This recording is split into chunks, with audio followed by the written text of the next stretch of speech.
So we are discussing the ways or methods in which we as leaders can adopt systems thinking. In the previous part of this lesson, we have discussed two ways or two methods, and now in this lesson, we shall be discussing two more ways in which we can become systems thinkers. All right.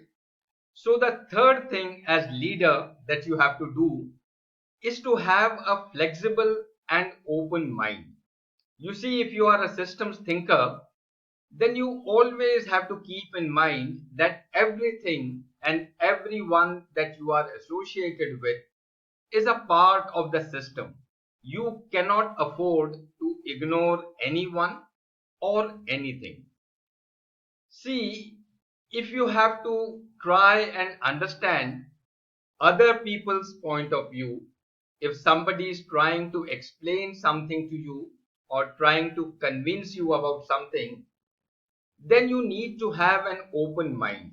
You will be able to understand others' point of view only if you have an open mind. All right. But in case you are trying to explain something to another person, then you cannot tell that person to have an open mind. You cannot force him to have an open mind. In that case, what you have to do, if you are trying to convince somebody about your point of view, then you yourself need to be flexible. All right. Try and understand this dichotomy. To understand other people's point of view, you have to have an open mind. But to explain your point of view to another person, you need to be flexible. Let me explain to you with an example, a real life example. See, once I was attending a corporate meeting as a consultant, and the topic of discussion was how to reduce the attrition rate of employees. It was an IT company, obviously, and the problem that they were facing was, the employees used to get trained and then leave the organization. So the company was facing a lot of difficulty hiring new people and then training them and then again losing them. So this was a conference sort of a thing which was attended by all the top bosses of the company, the middle level managers, the junior leaders. In a big conference hall, everybody was attending this to brainstorm and decide as to how to retain the employees. People were discussing all sorts of HR compensation, whether to increase the salary or to increase the incentives and whatnot. All right. And among all these people, there was a young lady who was sitting near the window in that conference hall, and she was constantly looking outside. She was gazing in deep thoughts. The CEO, who was, at the dais speaking to people, he observed this young lady for a couple of times, but the lady did not notice him. So finally, the CEO stopped and pointing towards her, that CEO asked her, "Yes, young lady, do you have any problem?" So just to interrupt her, that CEO pointed towards her and said this. And that lady, she abruptly turned her head towards the CEO and said, "Sir, we have ample land outside. We should make a nice garden over there and make a good cafeteria in that garden." Now, the moment this lady said the statement, there was a pin drop silence in the hall. Everybody was taken aghast. Even the CEO was silent for about 5 seconds, and then he blew his mind. He got very angry on that young lady. He said that here we are discussing various methods how to motivate the employees and retain them, and you are watching out of the window and suddenly you wake up from your sleep and say this absurd statement. So all sorts of things he told her, and then he just proceeded with the conversation. He just ignored that lady after that. The lady was obviously taken aback. I also felt very bad. I was a part of that discussion, the conference. As a consultant, I felt very bad.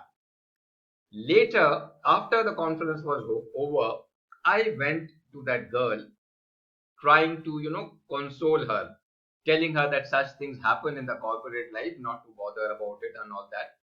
And that girl was almost in tears. She said, "Sir, we feel so suffocated sitting here the whole day in a centralized air conditioned office.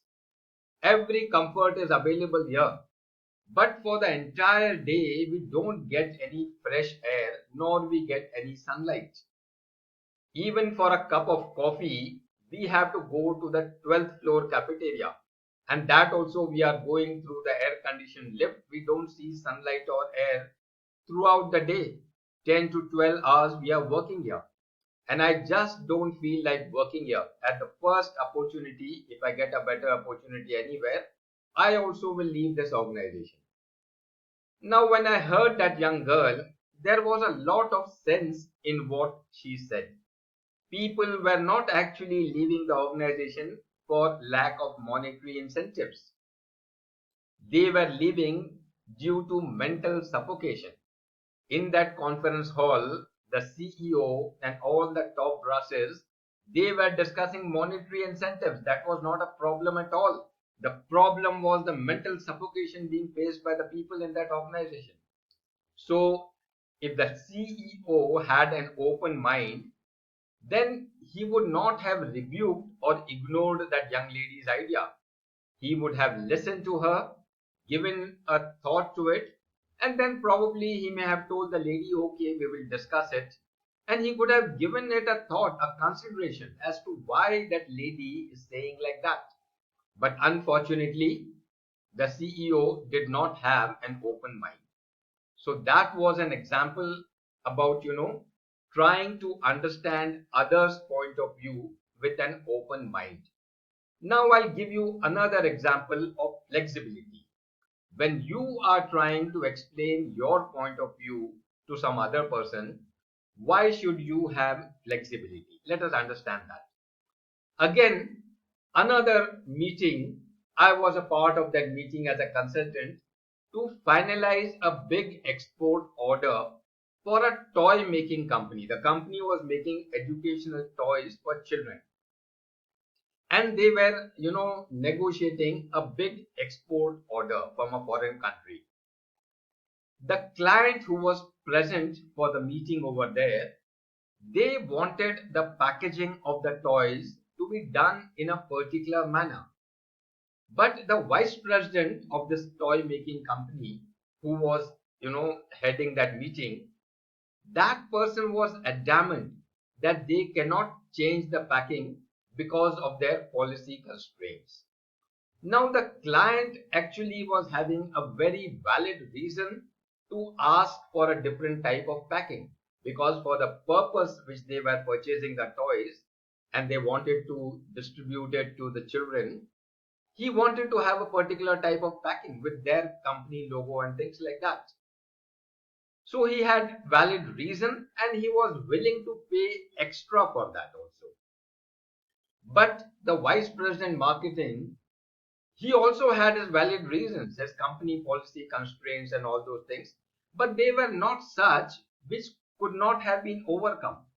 If the vice president marketing had some flexibility, he could have worked out a solution with the other person, tried to explain to him, and then won the deal. But despite my advice to the vice president, it did not happen. The vice president was not flexible.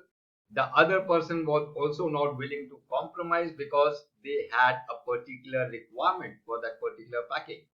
So finally, the deal did not went through. The deal failed. The vice president did not have the vice president wanted the client to have an open mind, but the client wanted the vice president to be flexible, and both were rigid in their places. So that is how it happens. After a couple of weeks, that vice president again came to me and said, "Colonel Shahid, you were saying the right thing. If we had been little flexible, we could have won that big order. But unfortunately, it was too late by then." All right. Now, the fourth and the most important thing that we must do as leaders to become systems thinker, that is to have an accommodative stand, an accommodative, approach, and we need to understand delays, both the things. First of all, we need to be accommodative, and then we also need to understand that a system will have delays. Now, again, I will explain to you with some personal example. You see, when I was a young captain in the army, now of course I am retired, but in my young days, I had a boss who always wanted things to be done yesterday. He was always in a hurry. When he gave me any order, he would expect that the thing should already have been done. That was his approach. And the time which he gave me to do a particular task, he said that was actually a grace period. So such absurdity or such things may work in the armed forces. It's okay. It's a normal thing for us. But for a corporate environment, it doesn't work like that. In corporate environment, you have to be very accommodative, very understanding, and you have to accept the delays. Sometimes the delays are inevitable. You cannot avoid them. And sometimes the delays are deliberate. Purposely, we are delaying certain things at times. Now, you see, if the delays are inevitable, if you cannot avoid them, then you have to accept them. But at times, when you are delaying things or when others are delaying things for you deliberately, then you may or may not accept that, but at least you have to understand that why they are doing like that or why things are getting delayed, and you have to be accommodated. All right, let me explain with some examples again. I'll talk about inevitable delays which you cannot avoid. For example, delay in the product launch. You want to launch a new product in the market, but the quality assurance is not complete yet. Without quality assurance, you cannot launch the product. It's a big risk. Everything is ready, but still you cannot launch. Inevitable. You have to wait for the quality assurance. Delay in hiring or finding the right candidate. You want a particular candidate for a particular job. You are in great haste, but you are not getting the right candidate. Your HR department is not able to get the right candidate. What to do? Can't help it. In a hurry, you can't hire a wrong candidate. You will have to wait. Delay in rollout of software due to security testing. You may have developed a software which is ready for delivery, but there are some bugs. Security testing has not been completed yet. It is taking time because of the bugs. You can't help it. You will have to wait. Postponing an internal policy rollout for employees' feedback. Now you may have prepared a policy, internal policy for your organization, but you cannot roll it out because you are awaiting feedback from the employees. Some employees are not giving their feedback, but very important, you will have to wait. You can't be in a haste. Delay in financial reporting for accuracy. Your budget, your balance sheet, your financial statements, profit and loss statements, everything is ready. But there are some hitches for accuracy reason. You cannot roll it out. You'll have to wait. You'll have to recheck. You have to audit. And then only you can publish your financial statement. You can't help it. You'll have to wait. Delay in profits after launching of a new product. Most of the companies or most of the small people, when they launch a product, they are in a hurry to get profit, but it doesn't happen. Profits take time. You'll have to wait. So all these are inevitable delays. You cannot avoid them. Better accept them. Then there are some deliberate delays. Certain times you have to delay things deliberately. For example, a strategic pause in mergers or acquisitions. You are going through a merger or acquisition of some other company. Everything is ready. But because of some strategic reason, you may have to give a pause. You can't go ahead immediately. Delay in marketing campaign due to market sensitivity. You are launching a product, your marketing campaign is perfectly ready, but the market condition is not right. The market is very sensitive at the moment. So still you can't go ahead. You will have to wait. You have to deliberately delay your marketing campaign. Postponing your expansion into a new market. You are ready to launch your product in the new market, but the market is not ready yet. Your product is ready, but the market is not yet ready. So deliberately, you will have to delay the launch of your product. Now, all these things, they are deliberate delays, but they are in the overall interest of the organization. A leader who is a systems thinker will understand these things and will be accommodative. All right. Let me give you another interesting example, my personal life example of deliberate delays. All right. When I was a senior colonel in the army before my retirement, towards the later part of my career, at least I considered myself as very efficient. I never used to delay things. All the routine correspondence, routine things, I would promptly and immediately do it. I would promptly respond to everything. I considered myself as efficient. But certain times, some communication which was of strategic importance, certain communication which stirred my patriotism. My patriotism was at stake or was being challenged, or communication which stirred my sentiments.